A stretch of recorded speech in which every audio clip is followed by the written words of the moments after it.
আছেন এই বুথের যারা মানুষ, বিধানসভার মানুষ যারা আমাকে ভোট দেননি, যারা আমার কঠোর সমালোচক, তারাও আজকে আমার কাছ থেকে পরিষেবা নিতে পারবে। এটা শুধুমাত্র আইএসএফ এর লোকেদের জন্য নয়, একজন বিধায়কের কাজ তার বিধানসভায় প্রত্যেকটা মানুষকে পরিষেবা প্রদান করা। এবার আমার এখতিয়ারের মধ্যে যতটুকু আছে আমি করব, তার বাইরে যদি আমার ক্ষমতা না থাকলে আমি কিভাবে করব। আমি তারপরেও যেগুলো করা সম্ভব তৎক্ষণিক সমাধান করি, আর না হলে আমি নোট করে রাখি কিভাবে সমাধান হবে, যারা এক্সপার্ট তাদের সাথে কথা বলে সেটাও আমি করি। আজকে এখানে আমি এসেছি, এখন ব্যাপারটা হচ্ছে আমি বিভিন্ন জায়গায় বড় বড় জনসভা করতে পারি, আমি তা না করে রবিবার, মঙ্গলবার, শনিবার, অনেক জায়গায় শুক্রবার, এই জন্যই বুথে বুথে পৌঁছে যায়। কারণ আমি জনসভা করলে লোক প্রচুর হবে, এটা স্বাভাবিক ব্যাপার, আপনারাই হাজির হবেন। কিন্তু মহিলা আর বয়স্ক লোকেদের সমস্যার কথা তারা সরাসরি এসে ওই জনসভায় কি বলতে পারবে?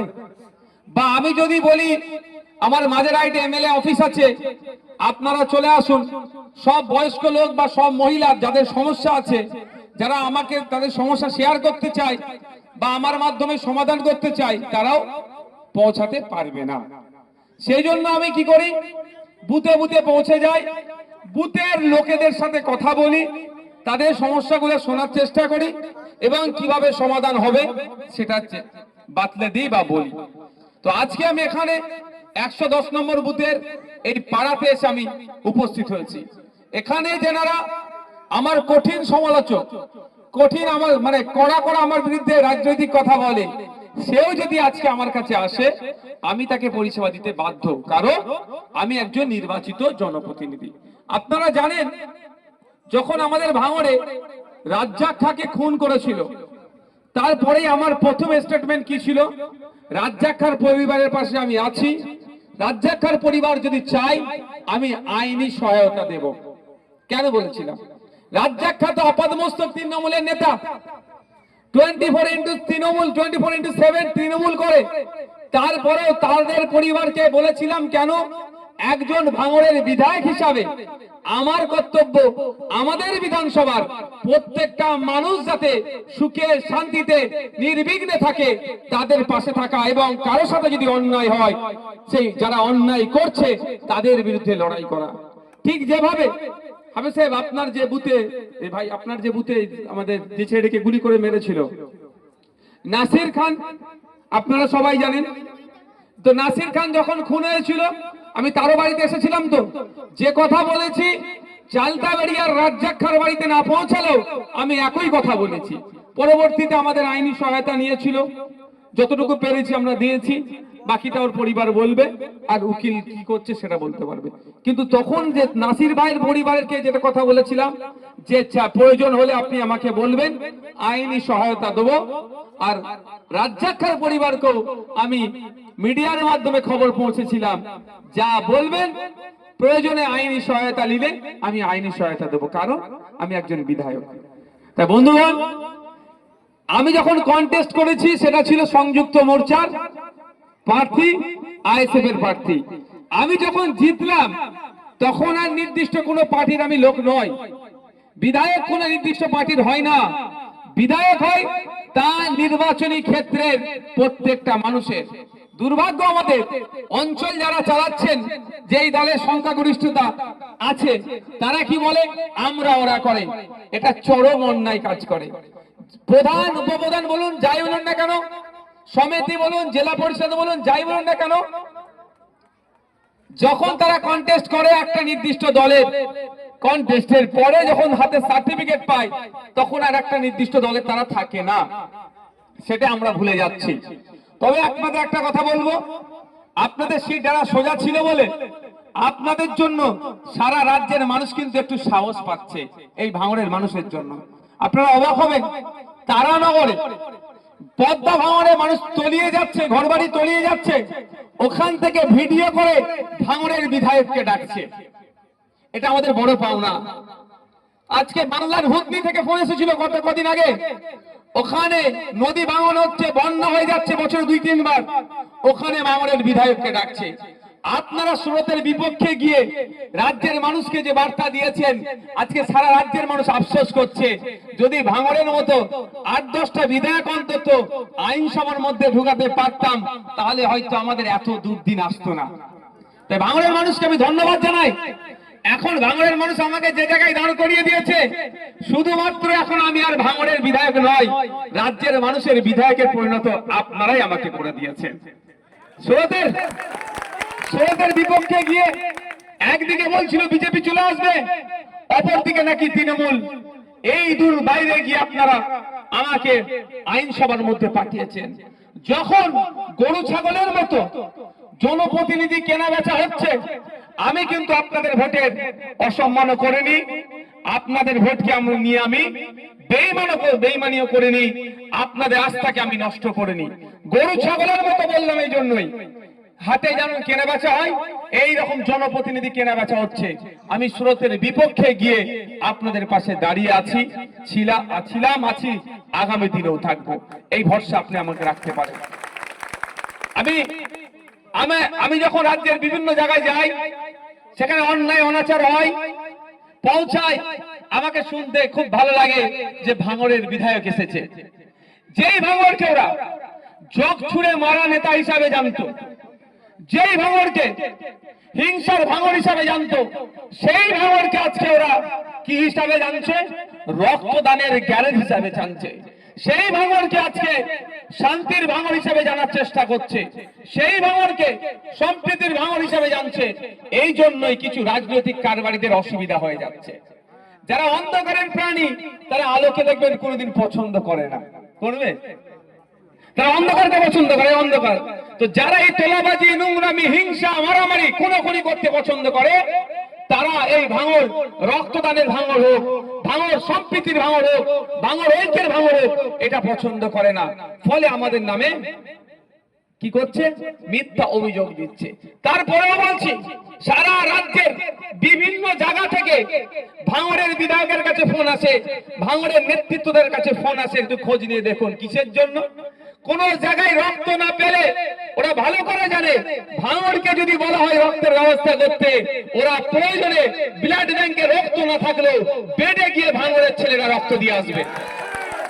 এই ভাঙড় আমরা তৈরি করছি, এই ভাঙড়ের পরিচয় তৈরি হচ্ছে।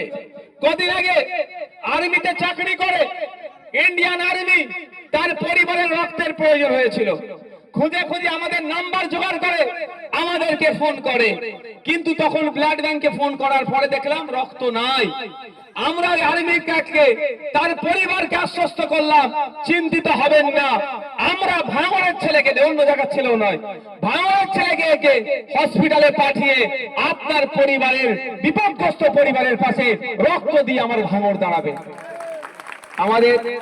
আমাদের ভাঙড়ের এই নেতৃত্বদেরকে বললাম, সাথে সাথে আপনাদেরই ছেলেরা, আমাদের ভাঙড়ের ভোটার রেডি হলো, কলকাতা আর্মি হসপিটালে গিয়ে রক্ত দিল, আমার এক ইন্ডিয়ান আর্মির পরিবার প্রাণে বাঁচলো। এটাই হচ্ছে ভাঙড়। এটা অনেকে পছন্দ করতে পারছে না। পছন্দ না করতে পারার জন্য কি করছে? আমাদের সম্পর্কে কুৎসা করছে। কি কুৎসা? আর কিছু পারছে না। এমএলএ নাকি 4.5 বছরে কিছু করতে পারেনি। আমি এখনো কিন্তু আর উদ্বোধন ওই জন্য করছি না। কি করতে পেরেছি না পেরেছি আমি এখন ওইসবে যাচ্ছি না। আমি একটা কথা কি বলেছি, এত ধৈর্য হারা হলে হবে না বাবু, একটু ধৈর্য ধরো, জবাব তো ঠিক সময়ে দেবো। কি বলেছি আমি? যে আমার 5 বছর শেষ হওয়ার পূর্বেই বা শেষ হওয়ার সাথে সাথে 5 বছরে আমি কি কি করেছি ভাঙড়ের মানুষের জন্য, এই এমএলএ কোটার টাকা থেকে কি কি কোথায় কোথায় উন্নয়ন করেছি, সেটা লিখে খামে ভরে প্রতিটা বাড়িতে পৌঁছে দেব। অসুবিধা হবে কেন? তাহলে এত ধৈর্য হারা হয়ে যাচ্ছে কেন? আমার বিরুদ্ধে আর কিছু বলতে পারছে না, না দুর্নীতি টাকা, না কিছুতেই আমাকে হারাতে পারছে না। একটা ওরা সাফ হয়ে কামড়াচ্ছে আর ওজা হয়ে ঝাড়ার চেষ্টা করছে। কিন্তু আমি আপনাদেরকে আশ্বস্ত করে যাই, আগে ছিল 5 বছরে 3 কোটি টাকা একটা এমএলএ খরচ করতে পারবে, এখন সেটা বেড়ে 3.5 কোটি টাকা। যদিও 3.5 কোটি টাকা 2023-24 অর্থবর্ষের পর থেকে 50 লাখ টাকা বেড়েছে। এই যে বেড়েছে 50 লাখ টাকা, এটাও কোনো নটোরিয়াস ক্রিমিনালের অবদান নয়, ভাঙড়ের মানুষের অবদান। অর্থাৎ ভাঙড়ের বিধায়ক আইনসভায় গিয়ে এইটা নিয়ে সোচ্চার হয়েছে যে এমএলএদের খরচ করার টাকা 3 কোটি টাকা এক বছরে হবে না, বছরে 2 কোটি টাকা করে করা দরকার। সেই জায়গায় বছরে 10 লাখ টাকা করে বেড়েছে, সেটাও কিন্তু ভাঙড়ের বিধায়কের জন্য, কোন নটোরিয়াস ক্রিমিনালের জন্য নয়। নটোরিয়াস ক্রিমিনাল যদি এই প্রশ্নটা করতো, কি বলতো? তুই তো বোমা দিস, তুই 10 লাখ টাকা নিয়ে আর কি করবি, এই 2 কোটি টাকা নেই, এটা বলতো না? তো আমার বলার উত্তর দিতে পারেনি, ওই জন্য বাধ্য হয়ে 2 কোটি আমি বলেছিলাম, 10 লাখ বেরিয়েছে। তো আগামী দিনে আরো বাড়বে, কিন্তু বেড়েছে তো। 2011 সাল থেকে একটা টাকা বাড়েনি, আর আপনারা ভাঙড়ের বিধায়ককে করে পাঠিয়েছে 10 লাখ টাকা বেরিয়ে দিয়েছে বছরে।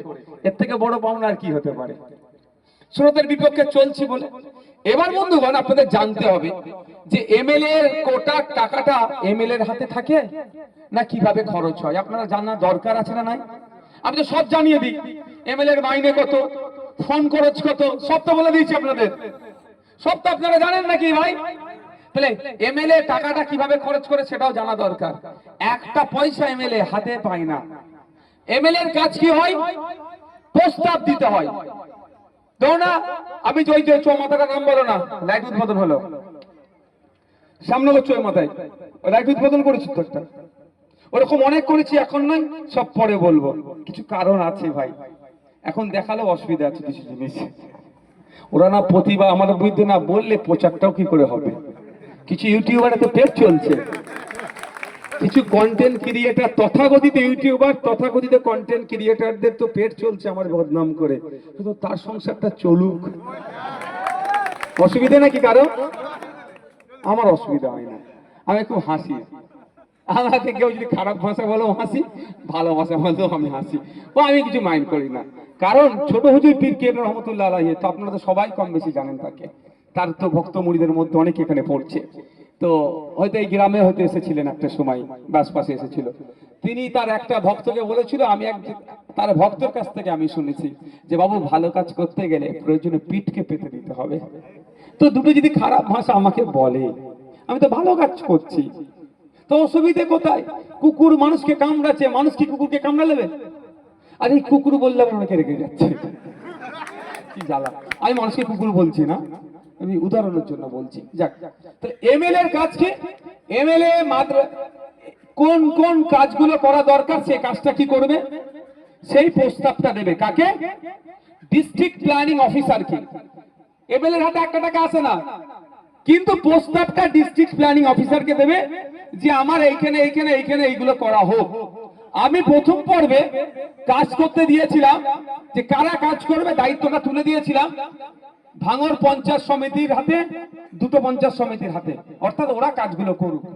কিন্তু দেখলাম কয়েকটি কাজ করেছে, যে কাজগুলো করেছে গুণগত মান খারাপ।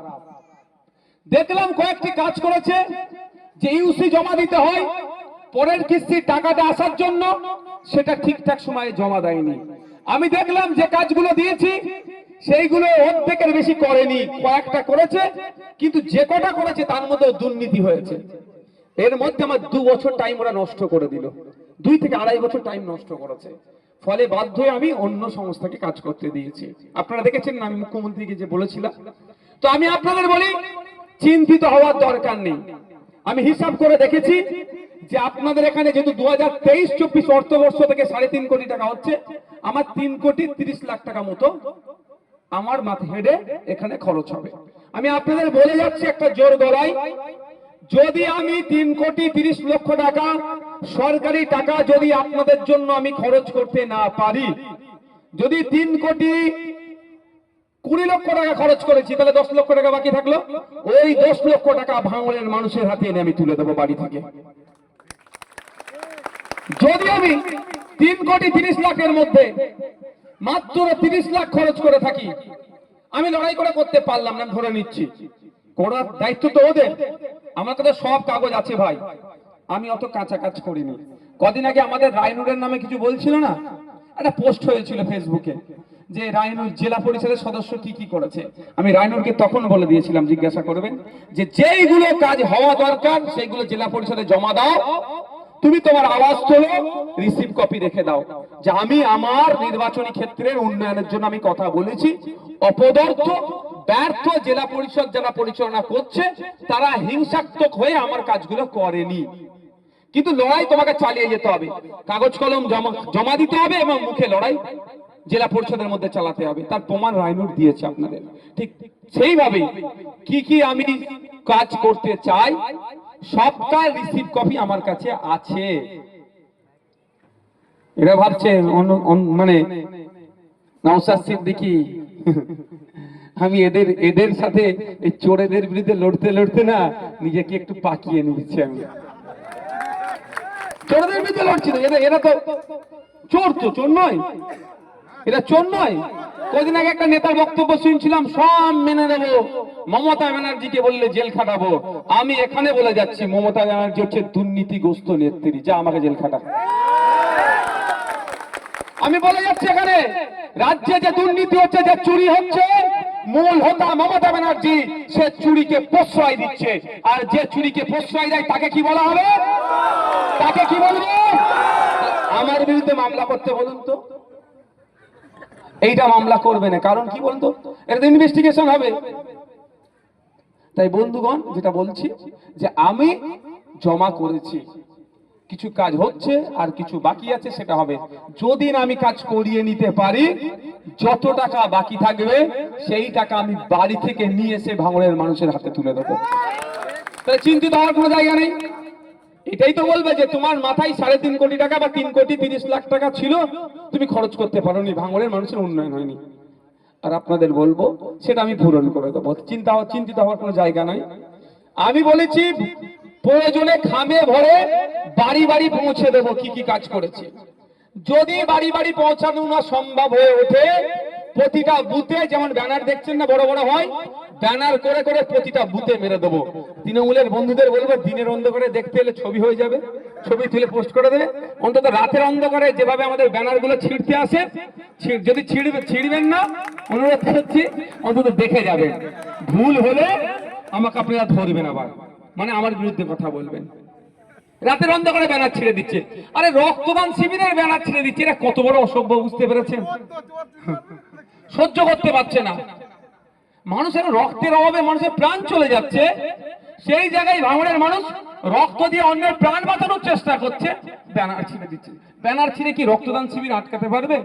এই চালতা বেরিয়ে করলাম, আমার পঞ্চায়েত নির্বাচনে আমার 3 যে ভাইকে শহীদ করেছিল, ওরা খুন করেছিল, ওদের ছোড়া গুলিতে, তো ওই 3 ভাইয়ের স্মরণে করলাম 753 জন রক্ত দিয়েছে একটা রক্তদান শিবিরে, একটা অঞ্চলে। তো আজ তৃণমূল কংগ্রেসের কাজ কি হবে? ব্যানার না ছিঁড়ে ওখানে আবার রক্তদান শিবির করা দরকার।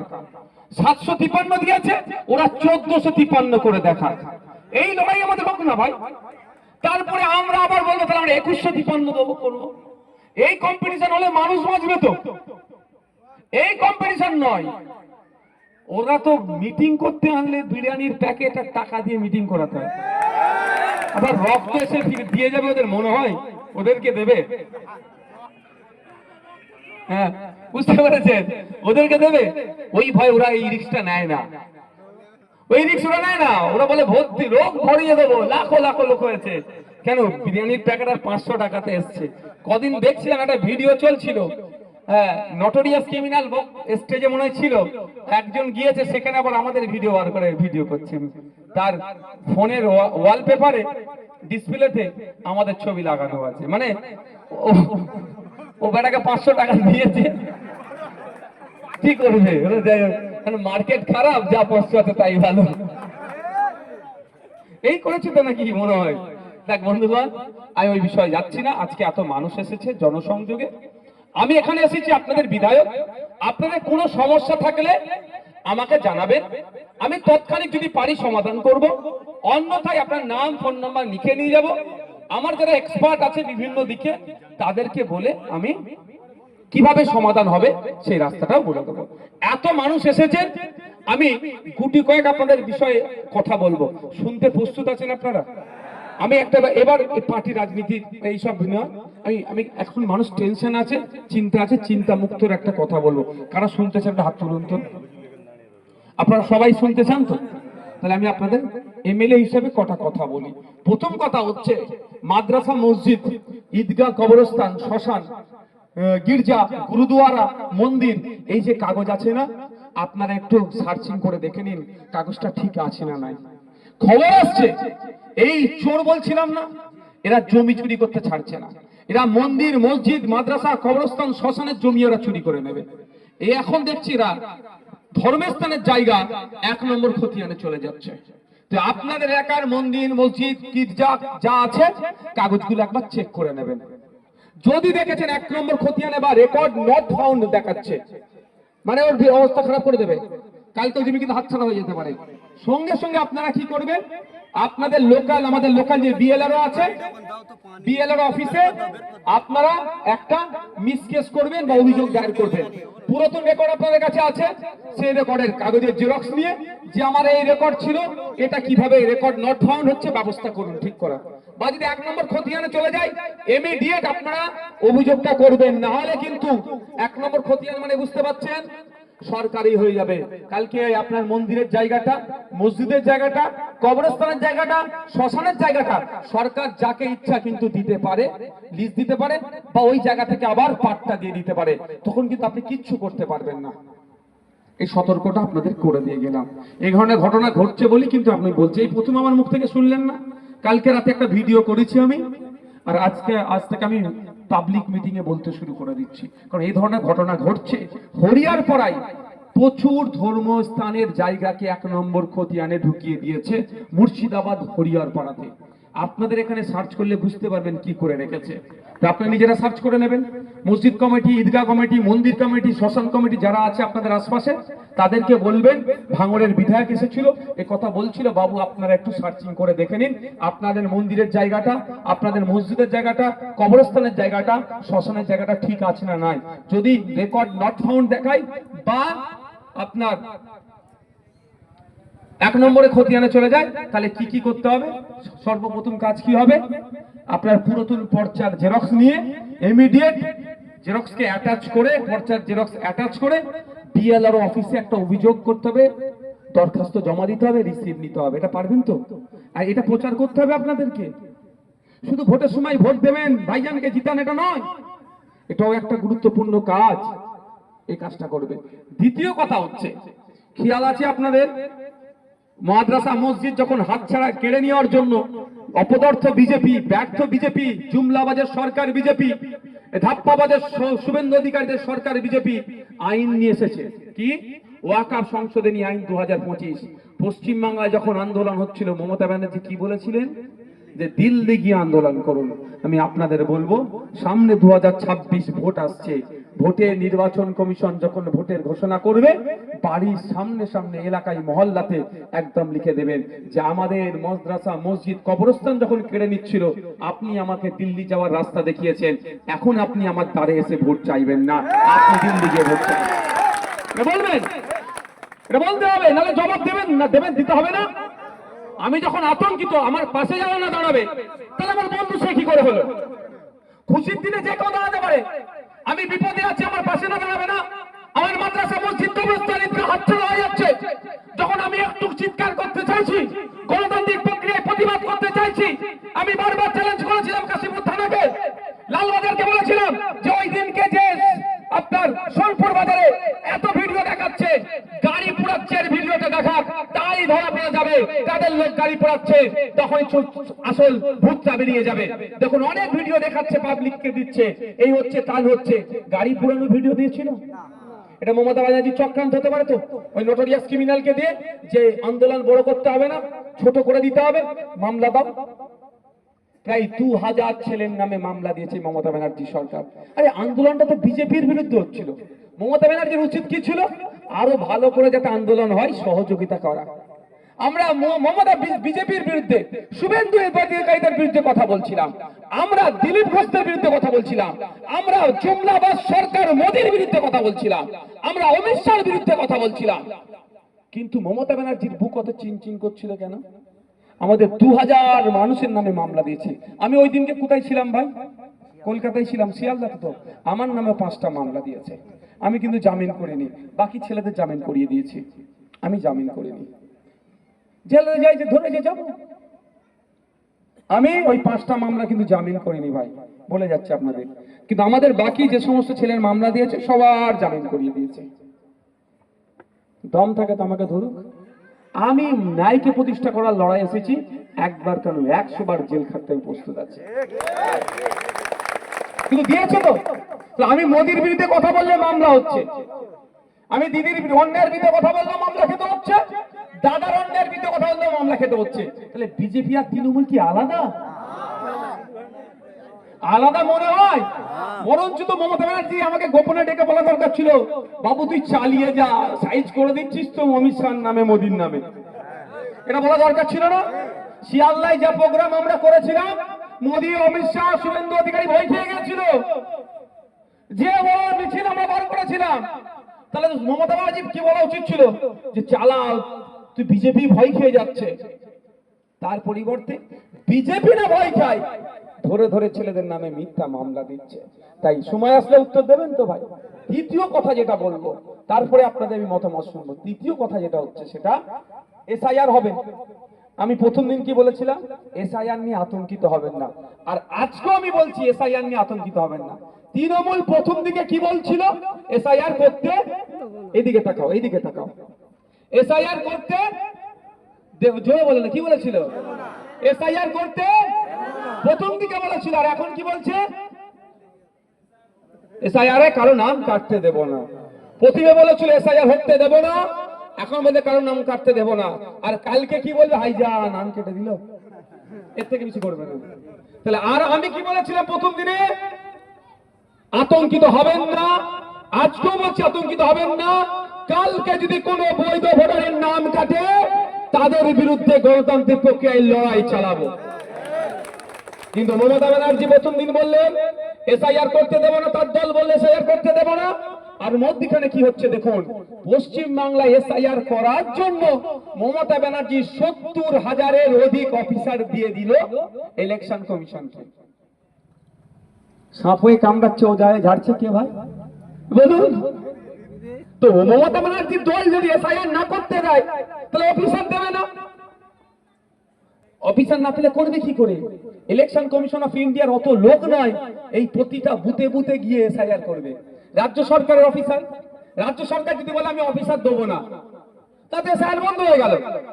কিন্তু এসআইআর বন্ধ করতে কেউ পারবে না, আমরা বলে রাখছি। এবার এই রাজনৈতিক এসআইআরটাকে বন্ধ করা যেতে পারে।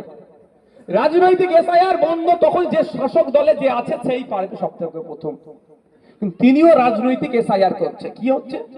বিজেপি বলছে, কান খাড়া করে শুনুন, বৈধ ভোটারদের বাদ দেবো, আর তৃণমূল বলছে ভুয়ো ভোটারদের বাদ দিতে দেবো না। বুঝতে পারছেন কি বলছি? বিজেপি চাইছে পশ্চিমবাংলায় নাকি 1.5 কোটি রোহিঙ্গা আছে, বাদ দেব। আর মমতা ব্যানার্জি বলছে, তার দল প্ল্যান করছে অবৈধ ভোটারকে বাদ না পড়ে যায়। অবৈধ ভোটার কোনগুলো? এই এখানে দাঁড়িয়েছে, একটু পরিতে রাজারহাট। আমরা রাজারহাটের অনেক মেয়েকে বৌমা করে নিয়ে আসিনি আমাদের এলাকাতে? আচ্ছা, তো অনেক বৌমা এখানে আছে রাজারহাটে। রাজারহাটের ভোটার লিস্টেও নাম আছে, এখানে ভোটার লিস্টেও নাম আছে। ভাই একটা জায়গার নাম কাটবে, এইটা ওটার পার্মানেন্ট অ্যাড্রেস হচ্ছে আমার যেই এখানকার বৌমা, মানে তার বাড়ি এটা। তাহলে এখানে নাম থাকবে, ওখানে নাম কেটে যাবে। আবার আমাদের এখানকার মেয়ে রাজারহাটে বৌমা হয়ে যায়নি, আছে তো? তাহলে এখানকার ভোটার লিস্টে নাম আছে, ওখানেও নাম আছে, তাহলে এখানে নামটা কাটবে। এটা তো বৈধ ভোটার। এই অবৈধ ভোটার তো একটা, দুটো হলে একটা অবৈধ। ওই একটা অবৈধ ভোটার তৃণমূল বাঁচানোর জন্য মরিয়া হয়ে আছে। আর কোন ভোটার গুলোকে বাঁচানোর জন্য মরিয়া হয়ে আছে? ঠিক ভোটের সময় এসে আমার দাদুরা এসে টুক করে ভোট দেয়, আর কবরে নালে শ্মশানে যে ঘুমিয়ে পড়ে। আপনার আমার দাদু 10 বছর আগে মারা গেছে, কিন্তু ভোট দিতে কিন্তু আসে। দাদুকে অন্য সময় খুঁজে পাওয়া যায় না। দাদু আমাদের মানে সত্যি ভাবতে হবে, আমাদের দাদুরা নেতাদেরকে ভালোবাসে, ওদের হয়ে সে ভোটটা দিয়ে দেয়। আর আমরা তার রক্ত আমাদের সাথে গড়ে দেখা করে না। আমাদের এবার রাগ হচ্ছে, আর দাদুকে আসতে দেবো না, কবরে শ্মশানে তুমি শান্তির সাথে ঘুমাও। ওটা তো অবৈধ ভোটার ভাই, ওটা কাটবে, এর অসুবিধা হচ্ছে। হ্যাঁ, যেটা এর মধ্যে একটা যেটা ওই বিজেপি বলছে কি নেতা শুভেন্দু অধিকারী 1.5 কোটি নাকি রোহিঙ্গা আছে ভারতবর্ষ, এই পশ্চিম বাংলায়।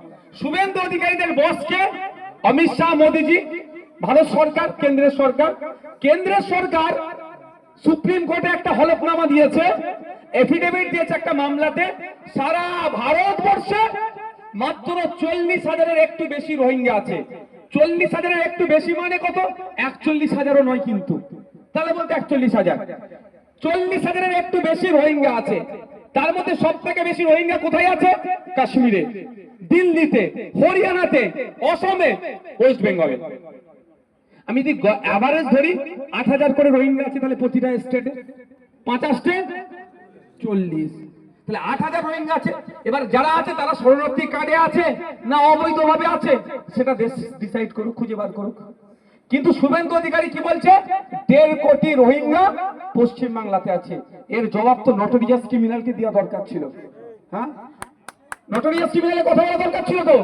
ওর বিরুদ্ধে থানায় গিয়ে মামলা করতে পারতো তো নটোরিয়াস ক্রিমিনাল, যে পশ্চিম বাংলায় 1.5 কোটি রোহিঙ্গা আছে, তুমি পশ্চিম বাংলার মানুষকে বিদেশি তকমা দিচ্ছ। আর তোমাদের বস ভারত সরকার বলছে সারা ভারতবর্ষে 40,000 রোহিঙ্গা আছে, তাহলে তুমি পশ্চিম বাংলার মানুষকে রোহিঙ্গা বলছো, তোমার নামে মামলা করছে, তুমি জেলের মধ্যে থাকো। নটোরিয়াস ক্রিমিনাল করেছে কেন? কাকে ডিস্টার্ব করছে? ভাঙড়ের বিধায়ককে, ভাঙড়ের মানুষকে। একটা জিনিস স্পষ্ট, একদিকে 293 যত না কাজ করতে পারছে, এক ভাঙড় তার থেকে বেশি ওদেরকে জ্বালিয়ে মানে ওদের দুর্নীতি অন্যায়ের বিরুদ্ধে কথা বলছে, ওদের ওই জন্য চলছে। আপনি বলুন, আপনারা বলুন ভাই, শুভেন্দু অধিকারী বলছে 1.5 কোটি রোহিঙ্গা আছে পশ্চিম বাংলায়, তাহলে পশ্চিম বাংলার সরকার কি উত্তর দেবে না? উত্তর দেওয়া দরকার তো। তাহলে পশ্চিমবাংলায় আছে মানে পশ্চিমবাংলার সরকারের সহযোগিতা নিয়ে আছে, সেটাই বলছে তো। তাহলে পশ্চিমবাংলার সরকার তাহলে 1.5 কোটি রোহিঙ্গাকে এখানে পুষছে? কোনোদিনই নয়। তাহলে যখন এত বড় অভিযোগ পশ্চিমবাংলার সরকারের উপরে দিচ্ছে, শুভেন্দু অধিকারীকে ধরে তো জেলের মধ্যে রাখা দরকার। তার পরিবর্তে নওশাদের নামে মিথ্যা মামলা দিচ্ছে। একটু বোঝার চেষ্টা করুন যে শুভেন্দু অধিকারী, মমতা ব্যানার্জি আলাদা নয়। ওরা যত আপনাদেরকে ভয় দেখাতে পারবে, এই তৃণমূল বিজেপি হিন্দু মুসলমান করতে পারবে, বিজেপি আর তৃণমূল ভোটটা ভাগ করে নেবে, ওই জন্য আপনাকে আমাকে ভয় দেখাচ্ছে। তাই আপনি আমি চিন্তিত, আতঙ্কিত হব না। আমি একটা উদাহরণ দিচ্ছি। এই মোড়ে, চামড়াপাড়া, এই মোড়ে খবর পেলেন বাঘ এসেছে, তো আপনারা ঘরে যে ঢুকে গেলেন, বাঘ এসেছে, ওই জগছুড়া নেতা, ওই নটোরিয়াস ক্রিমিনাল বলছে কি বাঘ এসেছে, তোরা সবাই ঘরে ঢুকে পার, আমরা সামলাচ্ছি। আপনারা বিশ্বাস করে ঘরে ঢুকলেন, আমি মাঝে ঢুকলেন, কিন্তু কি বাঘ তাড়াবে? তো বাঘকে ডেকে নিয়ে এসেছে আপনাদের ভয় দেখানোর জন্য। আপনি ঘরে ঢুকে পড়লেন, বাঘ এখানে আছে, বাঘকে তাড়াচ্ছে না, তাহলে কি হবে? না খেতে পেয়ে তো মরবেন ভাই। তাহলে আমাদের বাড়ি আসতে হবে, বাঘ এসেছে, জাল নিয়ে আসবো, ওই বাঘকে ধরে খাঁচাই আমাদেরকে দায়িত্ব নিয়ে ভরতে হবে। এসআইআর এখন একটা বাঘ হিসাবে যদি ধরেন, এসআইআর কে ডেকে নিয়ে আসছে বিজেপি আর তৃণমূল মিলে, ও বাঘের ভয় আমাদেরকে দেখাচ্ছে। তো আমরা এই এসআইআর এর ভয়ে যদি ঘরে ঢুকে যাই, ওই ঘরে ঢুকে থাকতে হবে, আমাদের বেরোতে দেবে না, ইচ্ছা করে বাঘটাকে এখানে রেখে দেবে। তাই আমি আপনাদের বলবো, এসআইআর নামক বাঘটাকে ধরে খাঁচাই আমাকে আপনাকে বেরিয়ে ঘুরতে হবে, তার জন্য প্রস্তুত নেন। এবার যদি আতঙ্কিতই হয়ে যান, ধরবেন কি করে ভাই? যদি আতঙ্কিত আপনি হয়ে যান, ধরবেন কি করে? আরে যারা এখানে আছেন আমি তাদেরকে বলছি, আগে কবর দেখাতেন বলে অনেকে রাগ হয়, কবরটা ছেড়ে দিলাম। আপনাদের নানির বাড়ি কোথায়? পাকিস্তানে? এর বলেন ভাই, আফগানিস্তানে, বাংলাদেশে, মায়ানমারে? আপনাদের এখানেই তো নানির বাড়ি, এই বাংলাতেই তো নানির বাড়ি। দাদির বাড়িগুলো কোথায়? এখানেই। তাহলে আপনি ভয় খাবেন কেন? আপনি ভয় পাবেন কেন? এইটা ভয় মায়েরা একটু বেশি খাচ্ছে, বয়স্ক লোকেরা একটু ভয় খাচ্ছে, ঘোড়ার ডিম হবে। কালকে আমার বাড়িতে, আমি 12 কলকাতায় যাচ্ছিলাম, বাড়িতে একজন এসে হাজির, কাগজপত্র নিয়ে খুব টেনশন। কি হয়েছে? বললো ওর 17/9/87 ডেট অফ বার্থ। এক জায়গায় আছে 17/9/87, আর স্কুল সার্টিফিকেটে 19/9/87। স্কুল সার্টিফিকেট ছাড়া সমস্ত কাগজে এক আছে। চিন্তা কি হবে, হ্যান হবে, টানাবে, এখানে গেছে সেখানে গেছে। আমি বাবু ঠান্ডা হোক, ঠান্ডা হোক, আমার সময় আমার থেকে একটু বড় হবে, ঠান্ডা হোক। তুমি ধরো অশিক্ষিত, তোমার ডিগ্রি সার্টিফিকেটই নেই, অসুবিধা হচ্ছে তোমরা? এটা তো ঠান্ডা মাথায় কাজ করতে হবে তো। আমি পড়াশোনা করি, মাধ্যমিকের আমার সার্টিফিকেট নেই, চলো আমি কি দেশ থেকে বার করতে হবে? 2 তারিখে তফাতের জন্য ওর মাথা খারাপ হয়ে যাচ্ছে, তুমি তো কাজ করো, বলে হ্যাঁ সোনার কাজ করি। আমরা এই সময় যদি সোনাকে একটু পালিশ করতে হবে 500 টাকা ইনকাম হয়ে যেত। কামাকাই তুমি ছুটছো, তোমার যে সার্টিফিকেটটা আছে ভুলে যাও, পরে স্টেপ বাই স্টেপ কোথায় অ্যাপ্লিকেশন করতে সব বলে দিলাম। কিন্তু আপনাদের আমাদের এইভাবে মাথায় খারাপ ঢুকে যাচ্ছে, এত আতঙ্কিত হওয়ার দরকার নাই। আমি বলছি এটাকে আপনার ফ্রিলি হ্যান্ডেল করতে হবে। আপনার নানির বাড়ি দাদির বাড়ি এখানে, আপনি ভারতীয়, আপনাকে যে কাগজ চাইছে সে বেটার কাগজ যখন আমরা চাইছি, কোর্ট বলছে ওর কাগজ দেওয়া যাবে না, মানে কি? দেশের প্রধানমন্ত্রী কোথা থেকে পড়াশোনা করে এসছে আমরা জানতে চাইছি, সে কাগজ দিচ্ছে না, উনি আবার 140 কোটি মানুষের কাগজ চাইছে। আগে তুমি কাগজ বার করো, তারপরে আমাদের তুমি কাগজ দেবে, তারপরে আমাদের কাগজ আছে। বাপ আর মায়েদেরকে আমার এই বক্তব্যটা একটু খেয়াল করুন। মায়েরা যে বাড়িটাতে, আপনাদেরও বলছি, আপনারা যে বাড়িটাতে আছেন কার জায়গায় আছেন বলুন? আপনার জায়গা। আপনার জায়গাটা কিভাবে এলো? আপনার দাদুর কাছ থেকে। সে দাদু কিভাবে পেল? কিনেছে, না হলে তার দাদুর কাছ থেকে। আপনারা কি মনে হয় কেউ খাস জায়গায় আছেন, কাগজবিহীন জায়গায় আছেন? কাগজবিহীন জায়গায় যদি থাকতেন এতক্ষণ তৃণমূলের নেতারা আপনাকে ঘর থেকে বার করে ওটা দখল করে নিত। ভুল বলছি নাকি? খাস জায়গা তো খেয়ে ফেলছে সব। তাহলে আপনাদের কি বলবো? তাহলে আপনার যে পর্চাটা আছে, ওই পর্চাটা কবেকারের পর্চা জানেন? দেশ স্বাধীনের আগেকারের পর্চা আপনার বাড়িতে আছে, কিন্তু আপনি ভয় পেয়ে যাচ্ছেন।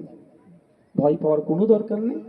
এই ডকুমেন্টসের নামের বানান টানান যেগুলো আছে সেগুলো ঠিক করে নেন, আর ঠিক করতে গিয়ে আতঙ্কিত হয়ে যাবেন না, ধীরে সুস্থে করুন, কিন্তু ঠিক করে নিতে হবে। ওই যে দুটো 17 জায়গায় 19 হয়ে গেছে, এই ধরনের নামের না, মোল্লা মোহাম্মদ আব্দুল করিম কারো নাম, ভোটার কার্ডে আছে, আধার কার্ডে মোল্লা আব্দুল করিম মোহাম্মদ, প্যান কার্ডে আব্দুল করিম মোল্লা মোহাম্মদ, যত রকম কাগজ তত রকম বানান, এইগুলো আপনারা ঠিক করে নেন, আতঙ্কিত হবেন না। মমতা ব্যানার্জি একদিকে আতঙ্কিত করছে, আবার এসআইআর করার জন্য অফিসার দিয়ে দিয়েছে। আপনাদের এই বুথে 110 নম্বর বুথের জন্য অলরেডি অফিসার কাগজ ঘাটতে শুরু করে দিয়েছে। আমি এটা বলে দিচ্ছি আপনাদের, আপনি জানেন না হয়তো কেউ অফিসার আছে, পরে সব আমরা বলে দেবো। এসআইআর করতে যে অফিসার আসবে তার সাথে কেউ খারাপ আচরণ করবেন না, আমার এটা অনুরোধ। কিন্তু আপনারা কি করবেন? বাবু আপনি কোন জায়গায় চাকরি করেন, আপনি যে সত্যিকারের সরকারের আধিকারিক এসেছেন তার প্রমাণ দেখান। কেউ একজন গ্রামের মোড়ল বয়স্ক লোকেরা দাঁড়াবেন, সেটা ছবি তুলে নেবেন। সে কোথায় চাকরি করে, কোন ডিপার্টমেন্টে চাকরি করে, তার নাম কি, তার ছবি সমেত একটা তুলে রাখবেন। কারণ ও বেটা যদি এই পাড়াতে এসে এই 110 নম্বর বুথে এসআইআর করলো, আমাদের কি বিদেশি ভোটার আছে নাকি? ও আমরা চিন্তিত নয়। এসআইআর করলো, কালকে রাম কাকার নাম বাদ দিয়ে দিল, কালকে রহিম চাচার নাম বাদ দিয়ে দিল, যে ডি ভোটার ডাউটফুল ভোটার করে দিল, কালকে ফতেমা মায়ের সীতা মায়ের নাম বাদ দিয়ে দিল, আমরা ছেড়ে দেবো? অত সহজ নাকি? ছাড়বো না আমরা। ওই জন্যই কি এসআইআর করতে আসছে, তার নাম, ফোন নাম্বার, সে কোন অফিসে চাকরি করে, তার সরকারি কি কাগজ আছে, তার ছবিটা তুলে কয়েকজন আপনাদের কাছে রেখে দেবেন। এবার যখন নতুন লিস্ট হবে, যদি দেখেছি 110 নম্বর বুথের বৈধ ভোটারকে ডি ভোটার করে দিয়েছে, বৈধ ভোটারকে বাদ দিয়ে দিয়েছে, তাহলে ও ব্যাটার নামে কি হবে? কি হবে? আইনি লড়াই চলবে, মাঠে ময়দানে গণতান্ত্রিক প্রক্রিয়া আন্দোলন চলবে। আর আপনাদের বিধায়ক আছে তো ভাই, আছে, বিশ্বাস তো করেন নাকি ভাই? কারা বিশ্বাস করেন হাত তুলুন তো, যে জান লড়িয়ে দেবো, আপনাদের ক্ষতি হতে দেবো না। 2021 সালে বলেছিলাম, যখন বলেছিল ভোট দাও দেশ থেকে নালে তাড়িয়ে দেবে, আর তখন কি বলেছিলাম? ভরসা করে ভোট দাও, অমিত শাহ এখনো তার 14 পুরুষের ক্ষমতা নেই কোন ভারতীয়কে দেশ থেকে তাড়াবার। এই 2021, 2025 এই যে 4 বছরে কোন ভাঙড়ের মানুষকে দেশ থেকে তাড়াবার ক্ষমতা হয়েছে বিজেপির? এ হয়েছে। ঠিক একই ভাবে বলে যাচ্ছি, আমার 7 দিন সঠিক সজাগ থাকুন, কোন রকম হিংসায় জড়াবেন না। যে অফিসার আসবে তার ডিটেলসটা নিয়ে রাখুন। এসআইআরে কোন ভাঙড়ের নাম যদি মানুষের বাদ যায়, সেটা যদি তৃণমূলের লোক হয়, তার হয়ে আইনি লড়াই আমি করবো, তার হয়ে আমি লড়াই করবো। এই ভরসা রাখতে পারেন তো? তাহলে অফিসার আসলে তার সাথে খারাপ ব্যবহার উত্তেজিত করতে পারে, তৃণমূল উত্তেজিত করাতে পারে, কারণ ওর ভুয়ো ভোট কাঁচি হবে। আর বিজেপি উত্তেজিত করাতে পারে কেটে দেবো করে, কারণ ওই বৈধ ভোটার কাটার জন্য। উত্তেজিত হলে কি ক্ষতি হবে জানেন? মমতা ব্যানার্জি 2021 সালে নির্বাচনের সময় কি বলেছিল? সেন্ট্রাল যারা ফোর্স এসেছিল যে খুন্তি দা ঝাঁটা নিয়ে বার হবে, সেন্ট্রাল ফোর্সকে ঘিরে রাখবে, এই ধরনের একটু কথা বলেছিল না? এই ধরনের। তারপরে শীতলকুচিতে খুন্তি ঝাঁটা নিয়ে বেরিয়েছিল তো, কি হয়েছিল? ঢাই ঢাই করে গুলি করে 4 জন মানুষ মারা গিয়েছিল, মনে আছে আপনাদের? 4 জন মানুষ মারা গিয়েছিল, 4 জনের এখনো বিচার হয়েছে? ওরা তো সরকারে আছে, ও তৃণমূলের জন্যই তো বেরিয়েছিল। কিন্তু যাদের 4 জনের গেল তারা বুঝতে পারছে কি হলো। তাহলে ওদের ফাঁদে পা দিলে কি হবে? আপনার আমার লাশ পড়বে। আর বিজেপির গুলি আপনাকে আমাকে চালাতে খুব পছন্দ লাগে। সাম্বালে, উত্তরপ্রদেশের সাম্বালে অপদার্থ বিজেপি যোগী সরকার চলছে। একটা মসজিদের সার্ভেকে কেন্দ্র করে একটা মতনৈক্য হয়েছে, সেখানে ধাই ধাই করে গুলি চলিয়ে প্রায় 4-5 জন মুসলিম ছেলেকে শহীদ করে দিয়েছিল যোগীর পুলিশ। তারপর এখানেও সেই চালাবার ধান্দা হবে। কটা বাজে গো? আচ্ছা ঠিক আছে। তা কি বলছি বুঝতে পেরেছেন? অনেক বকে পেলাম, জনসভার মতো বকে দিলাম, আর জনসংযুক্ত জনসভারই মতো লোক হয়ে গেছে দেখো না। আচ্ছা, আপনাদের কাউকে কি বিরিয়ানির প্যাকেট দেওয়া হয়েছে নাকি? এইখানেই রাগ, বুঝতে পারছেন না? যেখানেই যাচ্ছি মানুষ, তারানগরে মুর্শিদাবাদে আমাদের ওখানে পার্টির সংগঠন সেভাবে নাই, লোকে লোকারণ্য। রেজিনগরে আমাদের সংগঠন আছে, লোকের দাঁড়াবার জায়গা নাই, সে রেলের পাট্টির উপরে উঠে গেছে, লাইনের উপরে। আমাকে তো ভয় লাগছে, বাবা বিপদ হয়ে গেলে কেস আমিও আবার খাবো। সব থেকে বড় কথা, আমার ভাইয়ের ক্ষতি হয়ে যেতে পারে। তো যেখানে যাচ্ছি মানুষ এগিয়ে আসছে কেন? হক পথে নাই পথে আছি বলে। তো আপনাদেরও বলবো, নাই হকের পথে থাকুন, কোনো কারো প্ররোচনায় পা দেবেন না। দিনের শেষে প্রতিবেশী এইভাবে রাজনীতি করুন, সে আপনাকে কামড়ালো, আপনি তাকে, দরকার নেই ওই হিংসা রাজনীতিতে যাব না। চোখের বদলে যদি চোখ কেউ তুলতে চায়, তাহলে সারা পৃথিবী অন্ধকার হয়ে যাবে।